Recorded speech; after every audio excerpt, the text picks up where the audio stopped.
जय हिंद। नमस्कार साथियों, स्वागत है आप सभी का एक बार फिर इस एजुकेशन प्लेटफॉर्म पे लेकर के मैं आपके लिए आ गया हूँ 20 फरवरी के सभी शिफ्ट के क्वेश्चन को लेकर के। और ये सभी क्वेश्चन जो है 100% रियल क्वेश्चन है। अगर उससे पहले आप लोग चैनल पर नए हो तो चैनल को सब्सक्राइब कर लीजिए, क्योंकि सबसे पहले हर शिफ्ट के क्वेश्चन को पाने के लिए आप लोग चैनल को सब्सक्राइब करके रख लीजिए। मैं इस क्वेश्चन को कम से कम समय में आपको प्रोवाइड करने की कोशिश करूँगा, क्योंकि बहुत ही इंपॉर्टेंट है टाइम आपके नेक्स्ट एग्जाम के लिए। तो चलिए स्टार्ट करते हैं। पहले हम थर्ड शिफ्ट क्वेश्चन को देखेंगे, उसके बाद अन्य शिफ्ट के क्वेश्चन को देखेंगे। ये सभी क्वेश्चन जो है थर्ड शिफ्ट के पहले हम देखेंगे। पहला क्वेश्चन था सर्वाधिक पुरुष साक्षरता वाला राज्य कौन सा है। तो सर्वाधिक पुरुष साक्षरता वाला राज्य जो है वो केरल है। मोस्ट इंपॉर्टेंट ये क्वेश्चन है। कितना परसेंट था ये साक्षरता दर? तो लगभग 96.1% था। अगला क्वेश्चन देखते हैं क्या था। क्वेश्चन नंबर 2 था, राष्ट्रपति शासन की अधिकतम अवधि क्या है। राष्ट्रपति शासन की अधिकतम अवधि 6 महीने की होती है। हालांकि ये फिक्स नहीं है, आप लोग देख सकते हैं यहाँ पर भारतीय संविधान के अनुच्छेद 356 के तहत लगाए जाने वाले राष्ट्रपति शासन की अधिकतम अवधि आमतौर पर 6 महीने होती है। हालांकि इसे संसद की अनुमति से अधिकतम 3 वर्ष बढ़ाया जा सकता है, यानी कि कोई फिक्स नहीं होता है, इसे अधिकतम 3 वर्ष तक बढ़ाया जा सकता है। अगला क्वेश्चन है, नेक्स्ट क्वेश्चन था, बीएसएफ के महानिदेशक कौन है। मोस्ट इंपॉर्टेंट क्वेश्चन है आपके नेक्स्ट शिफ्ट के एग्जाम के लिए। बीएसएफ के महानिदेशक जो हैं दलजीत सिंह चौधरी हैं। आईपीएस अधिकारी दलजीत सिंह चौधरी सीमा सुरक्षा बल के महानिदेशक हैं। 28 अगस्त 2024 को इन्हें यह पद मिला था। नेक्स्ट क्वेश्चन देखते हैं क्या है। अगला क्वेश्चन है, पूरा पाषाण और नव पाषाण काल के सबसे पुराने साक्ष्य कहाँ से मिले हैं। तो ये जो है नॉर्थ ईस्ट से मिले हैं और साउथ वेस्ट, आप लोग जानते हैं उत्तर पूर्व से जो है पूर्व पाषाण और नव पाषाण काल के सबसे पुराने साक्ष्य मिले हैं। नेक्स्ट क्वेश्चन देखते हैं। अगला क्वेश्चन क्या था। क्वेश्चन नंबर 5 था, मोस्ट इंपॉर्टेंट है आपको नेक्स्ट शिफ्ट के एग्जाम के लिए। बैडमिंटन की शटल कॉक का वजन कितना होता है। तो शटल कॉक जब वजन होता है वो 4.74 से 5.51 ग्राम के बीच में होता है। बैडमिंटन की शटल कॉक का वजन 4.7 से 74 से 5.51 ग्राम के बीच में होता है। वही बैडमिंटन के रैकेट का वजन 80 से 95 ग्राम के बीच होता है। नेक्स्ट क्वेश्चन देखते हैं। अगला क्वेश्चन था, क्वेश्चन नंबर 6 था, डीपीएसपी भारतीय संविधान के किस भाग में शामिल है। ये भाग 4 में शामिल है। राजनीति के निर्देशक सिद्धांत भारतीय संविधान के भाग 4 में शामिल है। ये अनुच्छेद 36 से अनुच्छेद 51 तक शामिल है। मोस्ट इंपॉर्टेंट क्वेश्चन है, अनुच्छेद 36 से अनुच्छेद 51 तक यह शामिल है। नेक्स्ट क्वेश्चन था, अगला क्वेश्चन पूछा था आपके एग्जाम में, केंद्रीय इस्पात और भारी उद्योग मंत्री कौन है। तो केंद्रीय इस्पात और भारी उद्योग मंत्री जो है वो एचडी कुमार स्वामी है। मोस्ट इंपॉर्टेंट क्वेश्चन है नेक्स्ट शिफ्ट के एग्जाम के लिए।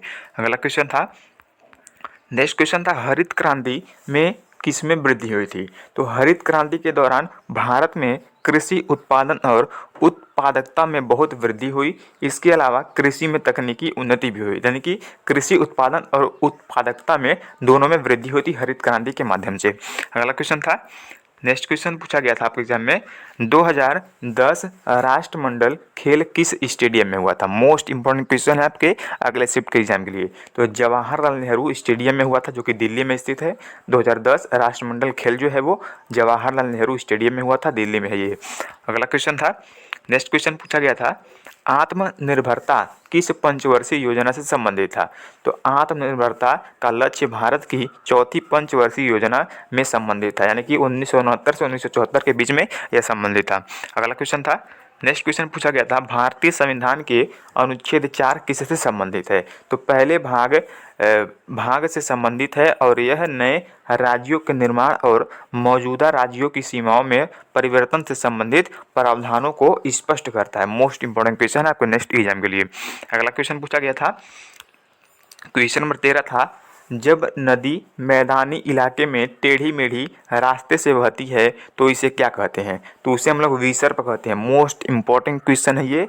जब नदी मैदानी इलाके में टेढ़ी मेढ़ी रास्ते से बहती है तो उसे हम लोग विसर्प कहते हैं। थोड़ा और जानते हैं इसके बारे में। जब नदी मैदानी इलाके से टेढ़ी मेढ़ी रास्ते से बहती है तो इसे विसर्प कहते हैं। विसर्प नदी के बड़े मोड़ होते हैं। विसर्प नदी के माध्यम से या निचला जलधारा में होता है। अगला क्वेश्चन था, नेक्स्ट क्वेश्चन पूछा गया था आपके एग्जाम में। मोस्ट इंपॉर्टेंट क्वेश्चन ये है, उप लापू श्रीनिवास किस वाद्य यंत्र से संबंधित है। ये जो है मेडोलिन वादक यंत्र से संबंधित है। मोस्ट इंपॉर्टेंट क्वेश्चन ये भी है। अगला क्वेश्चन था, नेक्स्ट क्वेश्चन पूछा गया था, सीवी चंद्रशेखर किस नृत्य शैली से संबंधित है? ये जो है भरतनाट्यम नृत्य से संबंधित है। ये हर शिफ्ट में पूछा जा रहा है, 100% ये आपके नेक्स्ट शिफ्ट में पूछा जाएगा भरतनाट्यम। तो 2011 में सीवी चंद्रशेखर को भरतनाट्यम के लिए भारत सरकार द्वारा पद्म भूषण से सम्मानित किया गया था। भरतनाट्यम देवदासी संस्कृत से जुड़ा हुआ था। अगला क्वेश्चन देखते हैं क्या था। नेक्स्ट क्वेश्चन था 16 नंबर, टाइफाइड संबंधित 3 कथन दिए गए थे, उसमें से आपको देखना था, यानी कि टाइफाइड किस बैक्टीरिया के कारण होता है और टाइफाइड की पहचान के लिए कौन सा टेस्ट होता है। तो इसके लिए हम लोग क्या करते हैं, एक साल्मोनेला टाइफाई जो टाइफी है, जो एक प्रकार का बैक्टीरिया है, इसी के कारण हमें टाइफाइड रोग होता है, इसी के कारण हमें ये वाला होता है। और जब ये रोग हो जाता है तो वाइडल टेस्ट होता है इसके द्वारा। मोस्ट इंपॉर्टेंट क्वेश्चन ये भी है। अगला क्वेश्चन 18 नंबर, हेनरी मोजले ने एक्स किरणों का उपयोग कब किया था? हेनरी मोजले ने सबसे पहले 1913 में एक्स किरणों का उपयोग किया था। थोड़ा और जानते हैं इसके बारे में। ब्रिटिश वैज्ञानिक हेनरी मोजले ने 1913 में एक्स किरणों का उपयोग किया था। अगला क्वेश्चन है, नेक्स्ट क्वेश्चन पूछा गया था, केंद्रीय बजट 2023-24 में अपशिष्ट प्रबंधन से संबंधित योजना कौन सी है? तो ये जो योजना है देखते हैं आप लोग पर। केंद्रीय बजट 2023-24 में अपशिष्ट प्रबंधन से संबंधित प्रमुख योजना गोवर्धन योजना है। इस योजना के तहत करोड़ों रुपये के कुल निवेश के साथ 500 रुपये कचरे से संपदा संयंत्रों की स्थापना कहाँ है? अगला क्वेश्चन देखने गया था, क्वेश्चन नंबर, अब यहाँ से कुछ हिंदी के क्वेश्चन थे, देख सकते हैं आप लोग कि जिसको कोई लज्जा ना हो तो उसे निर्लज्ज कहा जाता है, जिसको कोई लज्जा ना हो निर्लज्ज। अगला क्वेश्चन था दरिद्र शब्द के परिभाषित शब्द। तो इसमें से सभी आप लोग अच्छे से देख लीजिए, हो सकता है इसी में से आपको एग्जाम में सब पूछ दे। ये सभी जो है वो दरिद्र शब्द के परिभाषित शब्द हैं। निर्धन, कंगाल, गरीब, दीन, शोषित, बेसहारा और अभावग्रस्त। साथियों, यहाँ से हमारा सेकंड शिफ्ट का क्वेश्चन स्टार्ट होता है। तो चलिए बिना टाइम स्पेंड किए इसे भी देख लेते हैं, क्योंकि टाइम बहुत ही इंपॉर्टेंट है मेरे, इसलिए बहुत ही तेज़ी से चल रहा हूँ। तो चलिए स्टार्ट करते हैं इस क्लास को। पहला क्वेश्चन पूछा था आपके सेकंड शिफ्ट में, भारतीय प्रेस अधिनियम किस वर्ष आया था? तो ये जो है 1910 ईस्वी में आया था। इसका राइट आंसर 1910 हो जाएगा। एक और क्वेश्चन पूछा था आपके एग्जाम में।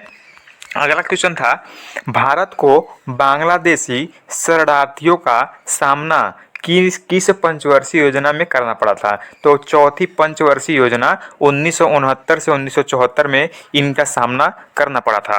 अगला क्वेश्चन पूछा था, क्वेश्चन नंबर 3 था, ओलंपिक में बैडमिंटन के कितने खेल होते हैं? ओलंपिक में बैडमिंटन के 5 खेल होते हैं। मोस्ट इंपॉर्टेंट क्वेश्चन है, आप लोग इसे याद रखिएगा। ओलंपिक में बैडमिंटन के 5 खेल होते हैं। अगला क्वेश्चन पूछा था, वर्तमान में भारत के मुख्य चुनाव आयुक्त कौन है?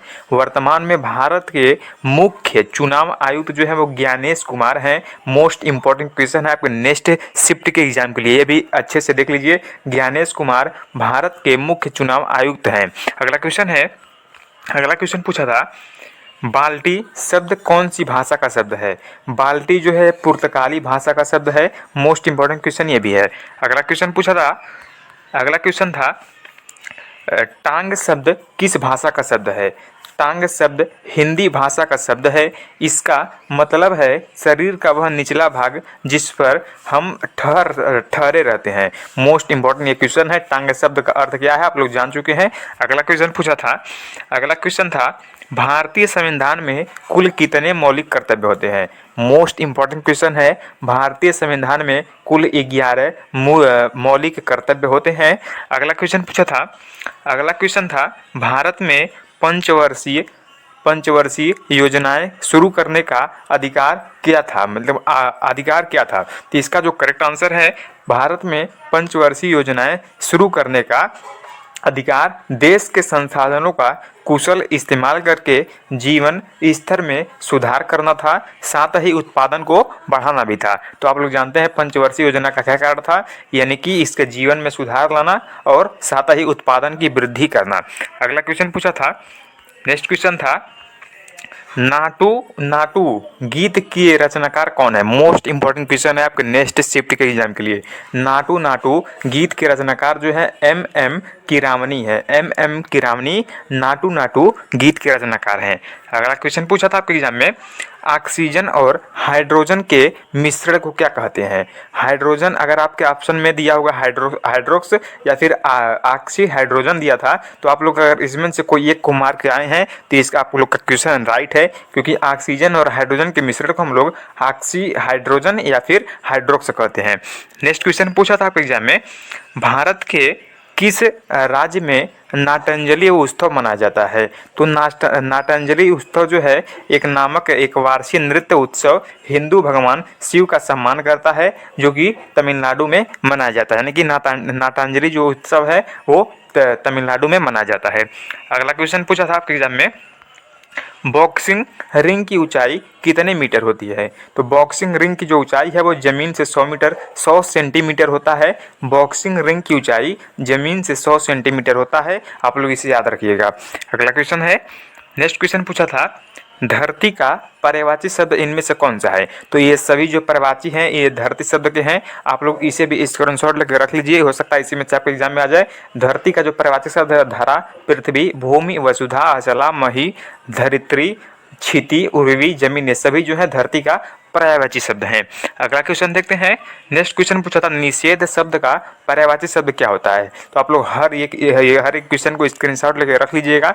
निषेध शब्द का जो पर्यायवाची शब्द है, मत करना, प्रतिबंध, वर्जन, मनाही, न करने का आदेश, बाधा, रुकावट, इनकार, अस्वीकार, ये सभी जो है निषेध शब्द का पर्यायवाची शब्द हैं। अगला क्वेश्चन है, कामायनी शब्द का शुद्ध वर्तनी क्या है? मोस्ट इंपॉर्टेंट क्वेश्चन है, कामायनी शब्द का शुद्ध वर्तनी क्या है? ये 2 शिफ्ट के एग्जाम में पूछा जा चुका है। तो कामायनी शब्द का शुद्ध वर्तनी कामायनी है। क्या है? कामायनी है। यानी कामयानी जो है शब्द उस शुद्ध वर्तनी कामायनी का, कामायनी जो है वो काम यानी का शुद्ध शब्द है। अगला क्वेश्चन है, नेक्स्ट क्वेश्चन था, सरयू साई किस शास्त्रीय नृत्य से जुड़े हुए हैं? तो इसका मुझे आंसर नहीं मिल पाया है। अगर आप लोग इसका आंसर दिए हैं तो कमेंट सेक्शन में ज़रूर बताइए।